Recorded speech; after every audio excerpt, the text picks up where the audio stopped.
Here is my last remaining arcade 1-up mod in the Shedcade, and it's gonna stay, but it's gonna get a pretty big change today. This cabinet has a PC inside, has a 32-inch monitor on top. As you can see, it is an arcade 1-up, just in case you're unfamiliar with it, but I cut the top off the cabinet and mounted this screen on top here, moved the marquee down here, send-in light guns. All of it's been pretty solid. The only problem is I've got a pretty limited game selection. I mean, they're all pretty, great games, but that's it. I mean, I've kind of grown bored of this cabinet. I don't play it very much. When people come over, it doesn't really work that well because the send-in light guns are kind of picky. You got to be a certain distance from the screen. That said, that's pretty much the case with all home-based or LCD-based light guns. It's just going to be a little picky. Nothing's going to work quite as well as a true arcade light gun with a CRT. But I figured since that's the case, instead of trying to go for arcade accuracy, which is what I always tried to do with all of my 1-up mods, try to get them as close to the arcade experience as possible, today we're going to go the other direction. We're just going to go pure silly with this cabinet. I got a new hard drive in with a complete light gun build from Retro Lizard. I also got a brand new PC that I have built down there with much better hardware than what's inside of the computers that I usually put inside my arcade 1-up mods. And we have some ridiculous guns. I went with the Retro Shooter MX24 guns. They're a little buried under that right now. These guns have recoil, they're outrageous, they're silly, and that's kind of what I'm going for. And I think I'm even going to put some LED lighting on this cabinet. I was always against that, but we're going cheeseball. Actually, I don't want to say cheeseball. We're going a little bit more modern looking arcade shooter. I'm not changing the art. I would if I could, but I have not found any that I wanted to change it for. I love the Carnival art anyway. But first things first, I actually have to tear down this cabinet. I'm going to remove the send-in guns, the holsters. The PC has to come out so we can put all the new parts in. Let's get started. Here's the inside of the cabinet. This cabinet has kind of become a storage spot for electrical stuff, and that's going to change today too. I can't keep this extra power strip in here. With the new PC coming in, it's going to be bigger, it's going to be hotter. I'm going to have to remove that. I'm going to have to install a fan on the back of here to make sure I suck all the air out. So I guess we'll start with that.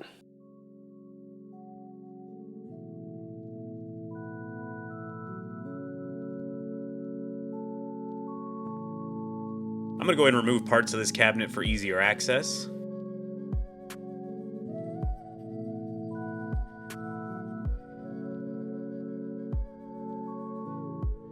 There we go. I'll remove the old power strip and adapter now.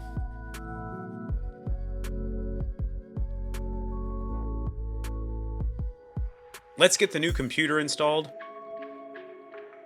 It's a small case, but still large for an arcade 1-up cabinet that's been cut down to size. How can I wedge this in here?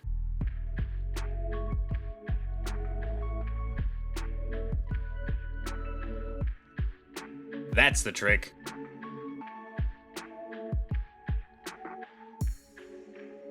Time to remove these holsters. I won't need them anymore.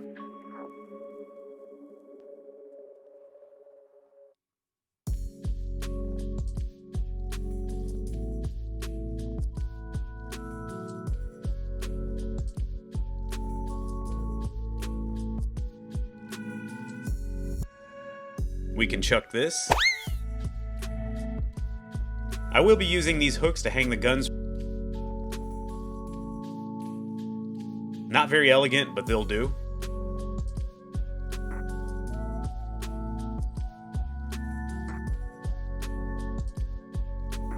I'm drilling these holes just to mark it, and then I'm going to fully drill them all the way through.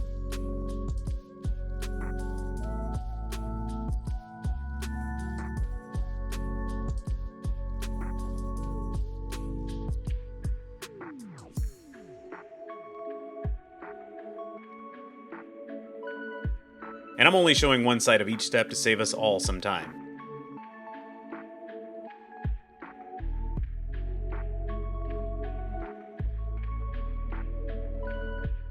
I'm using washers and nuts to ensure a tight, maintenance-free fit.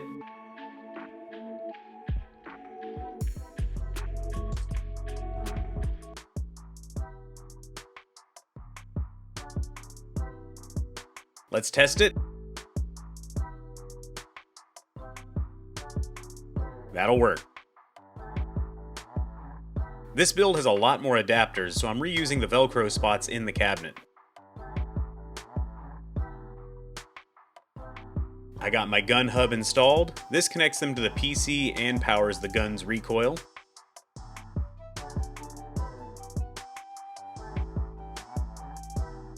Both guns are plugged in and ready. I'll worry about the wire management later.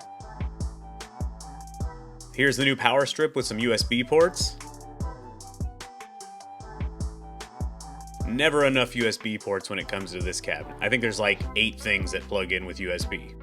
Stuff is coming together quickly. The guns are temporarily there. I mean, I say temporarily because I'm going to clean up the wiring and all that. Speaking of wiring, this is going to get real messy, as it always does. I always have high hopes of making it look really nice in there, and then sure enough, it just goes to hell. More wiring is needed. So these are the 4 sensors that work with the retro shooter gun. You need them on all 4 corners. It actually makes the guns pretty good. The problem with these, though, is they need to be connected to each other. So right now, this wire is running behind the dusty TV, coming back over here to meet it, and I believe that's how I'm going to leave them. I'm probably going to buy some sticky wire clips where I can mount it nice on the back of the TV.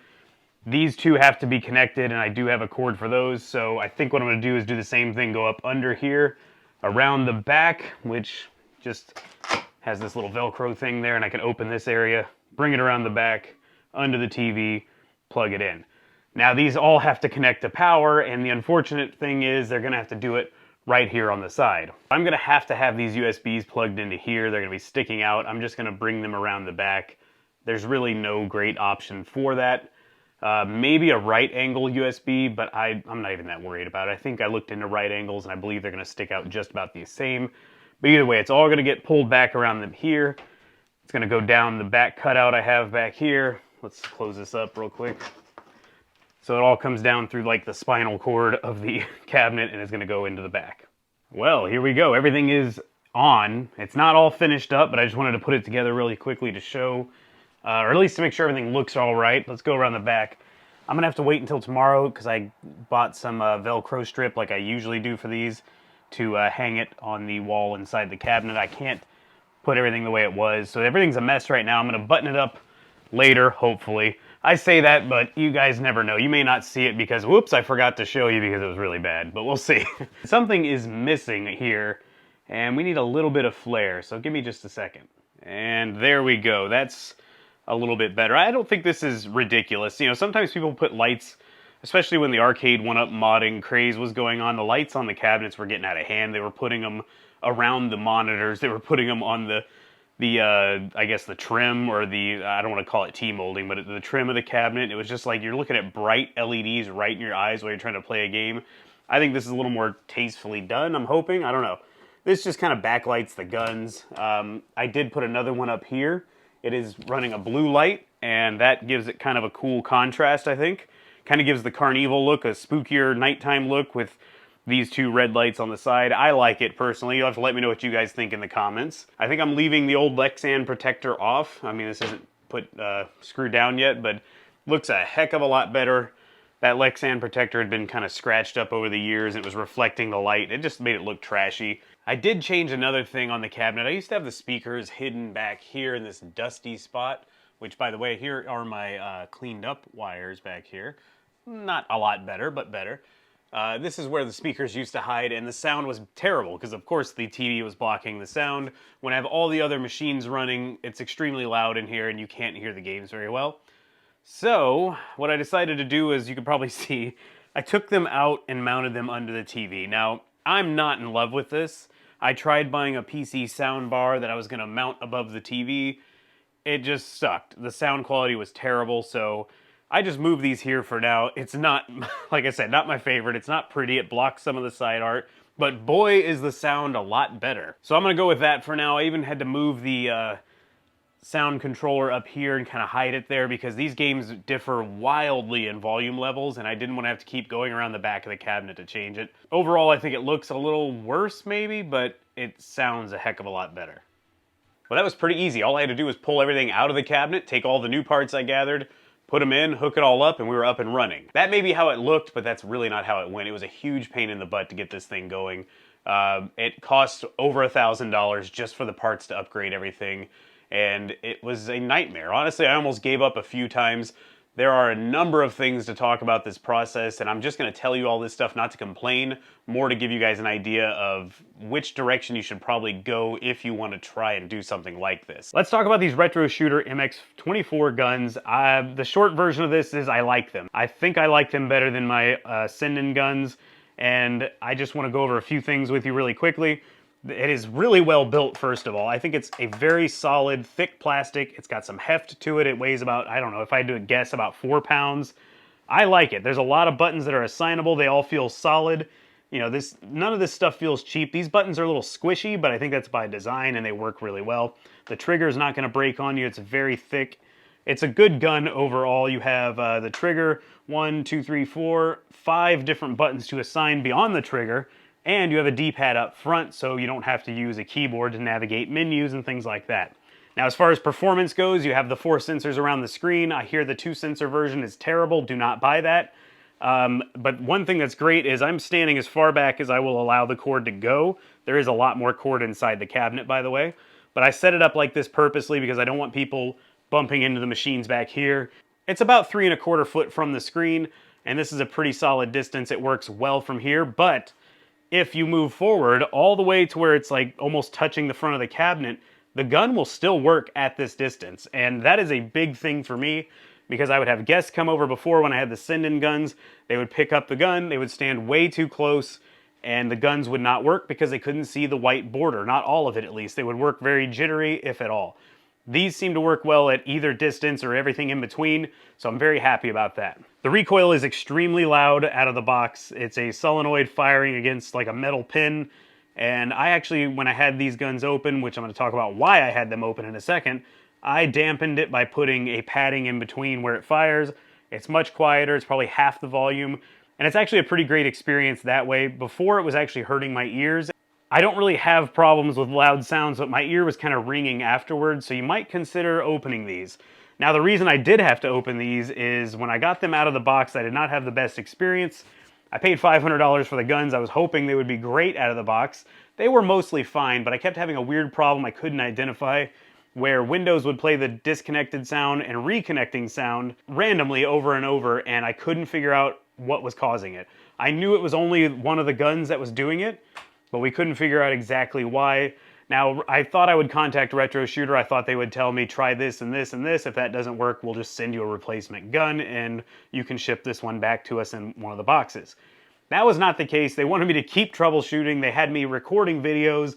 They had me doing all kinds of stuff, and at a certain point of about hours and hours of this, I was fed up and I was just about to give up completely. They asked me to do one more thing, which was to take apart both guns, swap the USB cables, which run up through here over to a board in the gun, and put them all back together and see if the problem follows the cord. Turns out it did. They sent me a new cord, but my problem with that was I was still frustrated that I had to do all the legwork on brand new guns. I had to do the tech work, and if you're not familiar with working on arcade games, that might be something that's a little daunting to you.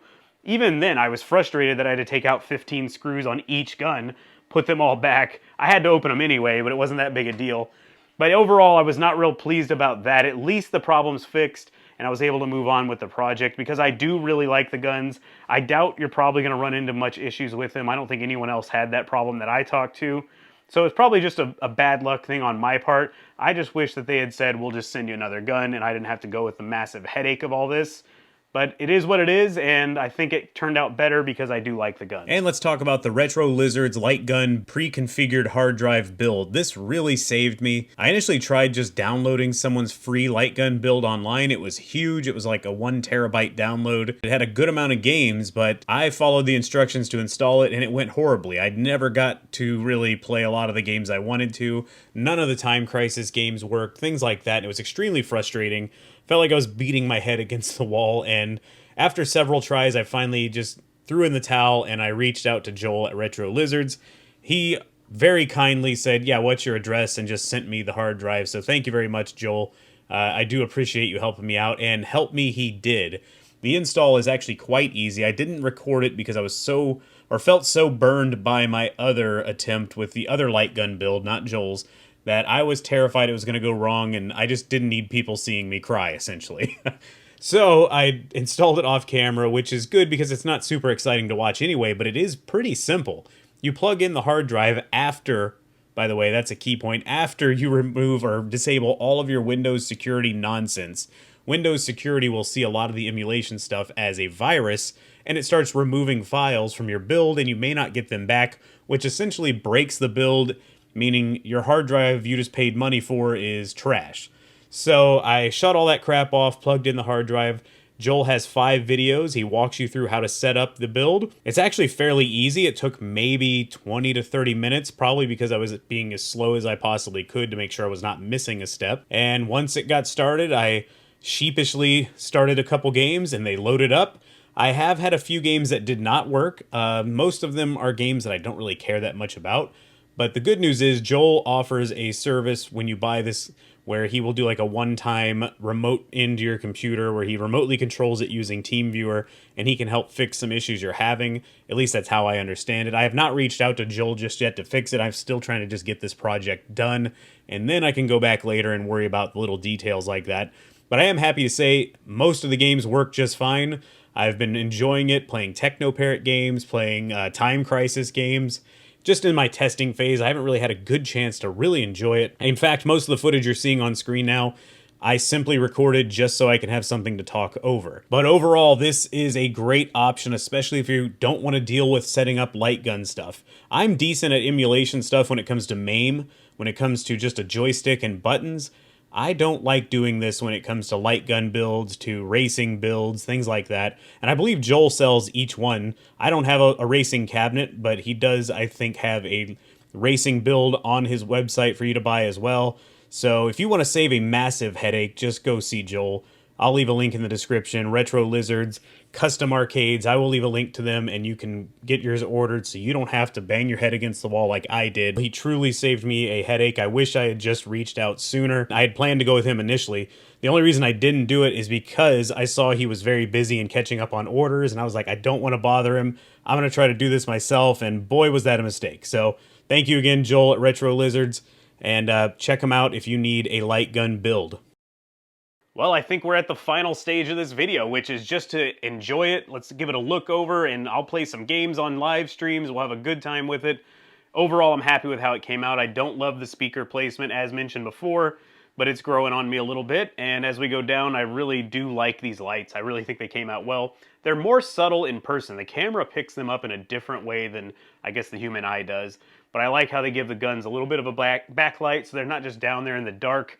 It also gives a kind of spooky feel to that Carnival with the blue up top. I'm going to link to everything that I used that's different in this video at least. So these are the pair of light sticks. I'm going to put those up. I will put a link for the single one up there as well. They're not very expensive and I really enjoy them. I even have one up there. It's not on, but it lights up my Zoltar machine and the Fulgore trophy up there. I like them, so I'm going to link to those as well. I'll also link to the guns. Yes, I had a rough time with them at first, but I have a feeling that was a fluke, and hopefully no one's going to have that problem too, or it's extremely rare. If you guys are interested in these hooks, which they're nothing special, they're just from Lowe's, I'm going to leave a link to those as well. And what else? Oh, I will also, of course, be linking to Retro Lizard's hard drive. That was the biggest time saver and probably the easiest thing I've done with this entire project. So thanks again to Joel for sending that over. You really helped me out. Go check out the link in the description and get yourself one if you want to do one of these builds and you don't want to have to deal with the headache of doing it all yourself. So let me know what you guys think of this project in the comments. I'm excited to hear. It's definitely a different thing than I've done in the past on the channel, so I'm kind of excited to see what people think of it. And I think all that I have left to do now is to fire up the rest of these machines, and I'm just going to finally enjoy the new setup in here, enjoy the new project, and not have to worry about building it, recording it, and all that. Thank you guys so much for watching, and I will see you on the next video.